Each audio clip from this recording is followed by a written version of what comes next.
जिसके किरदार है दुखी, उसकी बीवी छुड़िया, पंडित खासी, उसकी बीवी पंडितानी, गोविंद और बुढ़िया। ड्रामे का पहला मंजर यूं है, दुखी अपने घर के आंगन में झाड़ू मार रहा है और उसकी बीवी आंगन लीप रही है।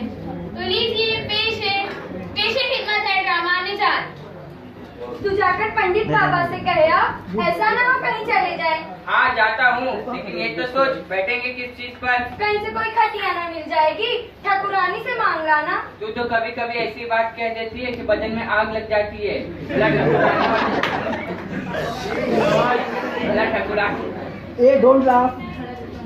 भला ठकुराने वाले मुझे खटिया देंगे? जाके एक लोटा पानी मांगो तो ना मिले, भला खटिया कौन देगा? हमारे ओपले ईंधन भूसा लकड़ी थोड़ी है कि जो चाहे उठा ले जाए। हमारी खटोली धोकर रख दे। हमारी खटोली पर वो ना बैठेंगे, देखते नहीं कितने धर्म से रहते हैं। हाँ ये बात तो है, मेवे के पत्ते तोड़कर एक पतल बना लूं तो ठीक हो जाए। पतल में बड़े आदमी खाते हैं, वो पाक है। रातों लाठी पत्ते तोड़ लूं। पतल मैं बना लूंगी, तुम जाओ। सुनो, वो बहुत जल्द गुस्से में आ जाते हैं। गुस्से में पंडितानी तक को नहीं छोड़ते। तुम कुछ ना छूना वरना गजब हो जाएगा।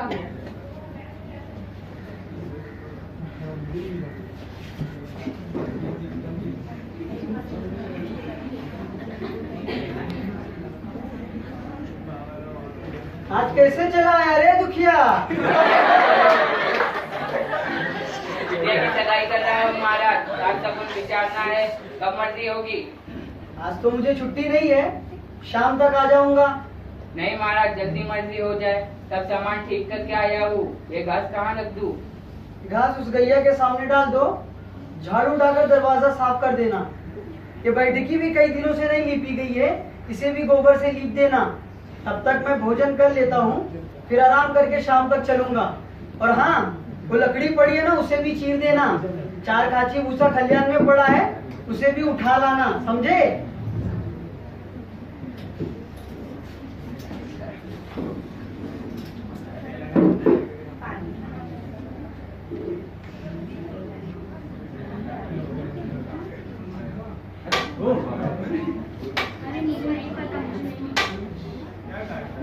सुबह से कुछ नहीं खाया, जोर की भूख लगी है। घर में धरा ही क्या है?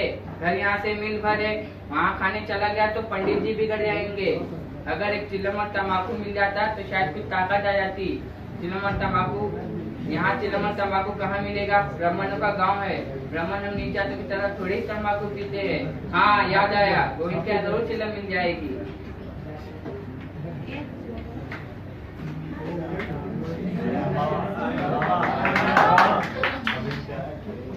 गोविंद, ओ गोविंद, कोई है घर में? अरे बाबा, तू रास्ता कैसे भूल गया? गोविंद, बड़ी जोर की भूख लगी है, पेट में चूहे दौड़ रहे हैं, सोचा तुझसे कुछ चिलम का आसरा हो जाएगा। वो तो ठीक है, लेकिन तू पिएगा कैसे? हमारे 2 दिन से चूल्हे में खाक पड़ी है। आग की फिक्र ना करो भाई, पंडित जी के घर से आग मांग लूंगा। वहाँ तो अभी रसोई बन रही थी। ले भाई ले।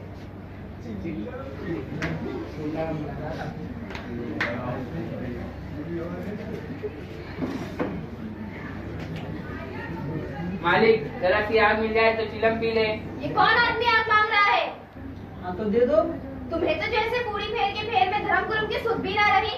चमार हुआ, धोबी हुआ, पासी हुआ, मुंह उठाए घर में चला है। पंडित का घर में हुआ कोई सराय भी, कह दो देवड़ी से चला जाए, वरना इसी आग से इसका मुंह झुलसा दूंगी।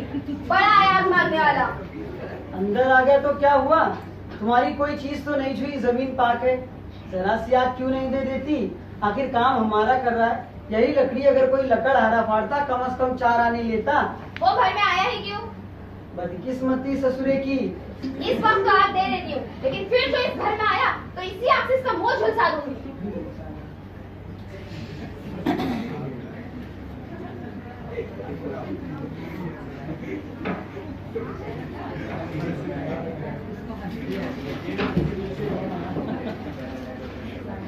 कैरेक्टर ये तो चूज किया।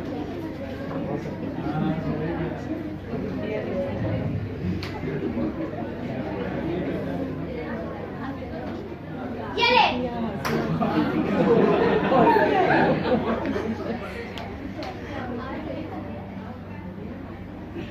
सच तो कहती है, पंडित के घर चमार कैसे आए? ये लोग पाक साफ होते हैं तभी तो इतना नाम है। चुर चमार थोड़े ही है, इसी गांव में बूढ़ा हो गया, पर मुझे इतनी अकल भी नहीं। पंडितानी माता, मुझसे बड़ी भूल हुई कि घर में चला आया।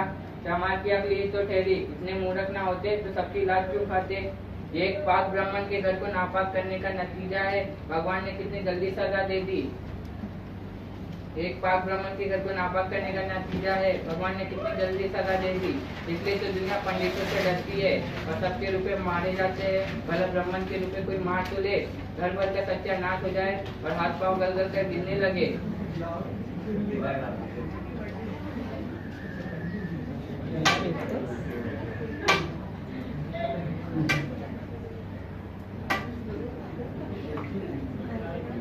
चमरा को भी खाने को दे दे, बेचारा कब से काम कर रहा है, भूखा होगा। कुछ रोटियां हैं? 2-4 बच जाएगी। 2-4 से क्या होगा, चमार है, कम से कम शेर चढ़ा जाएगा। अरे बाप रे, सैर भर तो फिर रहने दो। कुछ भूसी चोकर हो तो आटे के साथ मिलाकर मोटी मोटी रोटियां तवे पर डाल दो, साले का पेट भर जाएगा। पतली रोटियों से इन कमीनों का पेट नहीं भरता, इनको तो जवार का टुकड़ा चाहिए, टुकड़ा।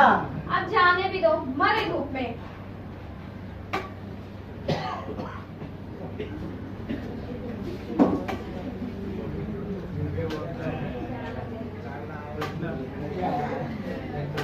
राजा जान, क्यों दम देते हो?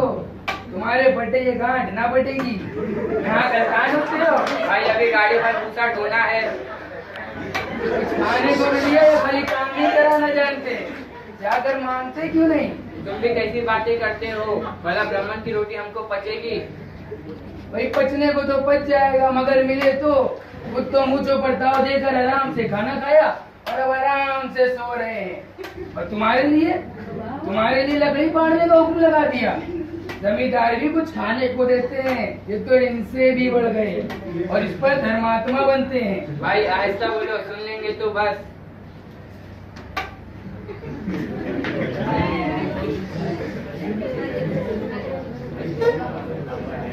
दुखिया, पड़े हो, सो रहे हो? लकड़ी अभी झूठी तू पड़ी है, इतनी देर से क्या कर रहे थे? मुट्ठी भर भूसा उठाने में शाम कर दी, ऊपर से सो रहे हो। कुल्हाड़ी उठाओ, लकड़ी फाड़ डालो। तुमसे तो जरा सी लकड़ी नहीं फटती, फिर साथ भी वैसे निकलेगी, मुझे दोष मत देना। इसीलिए तो कहते हैं जहाँ नीच के घर खाने को हुआ उसकी आंख बदल जाती है। कहीं साथ ठीक ना बिचारे तो फिर सफीना नाश हो जाए, इसलिए तो दुनिया में इनका इतना नाम है। साथ ठीक का तो सब खेल है, जिसे चाहे बना दे, जिसे चाहे बिगाड़ दे। हाँ मार, कसके मार। तेरे हाथों में तो जैसे दमीर लगा किसके? खड़ा खड़ा सोचने क्या लगता है? हाँ सुराख में बस फटाई जाती है। उठ के 2-4 हाथ और लगा देना ताकि पतली हो जाए। मारते मारते दुखी बेहोश हो जाता है और आधे घंटे बाद पंडित जी वापस आते हैं। दुखिया, ओ दुखिया, बड़े रहोगे, चलोगे नहीं? चलो तुम्हारे ही घर चल रहा हूँ, सब सामान ठीक है ना? दुखिया, दुखिया, दुखिया, दुखिया तो जिससे मर गया। हाँ लकड़ी चीते मर गया।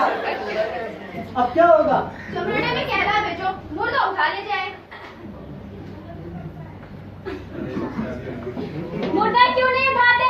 कोई गांव में पानी पिएगा या नहीं?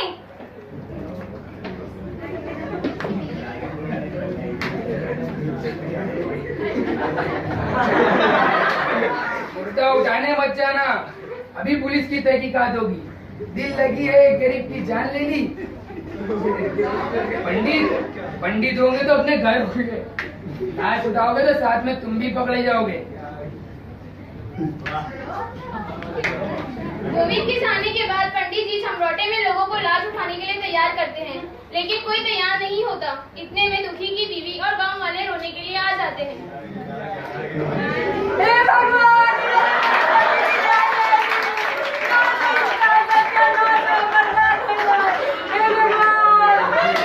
इन डायलों ने तो खोपड़े चाट ली, इन सबों का भला भी नहीं। हाँ रोने दो, छुड़ाई लोगों, देखता हूँ कब तक रोएंगे। जब जीता था तो कोई पूछता न था, जब मर गया तो सबके सब शोरगुल मचाने आ पहुंचे। चमारों को रोना मनहूस होता है। हाँ, बहुत मनहूस होता है। अभी से बू आने लगी। चमार था ससुरा कहीं का मर गया।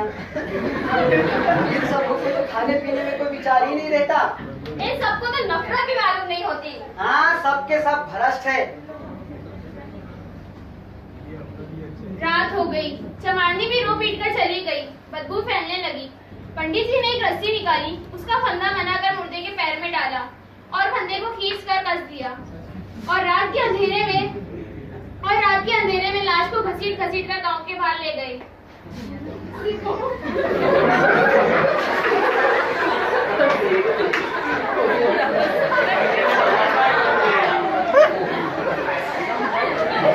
वहां से आकर नहाए, दुर्गा पट पड़ा और सर में गंगा जल छिड़का।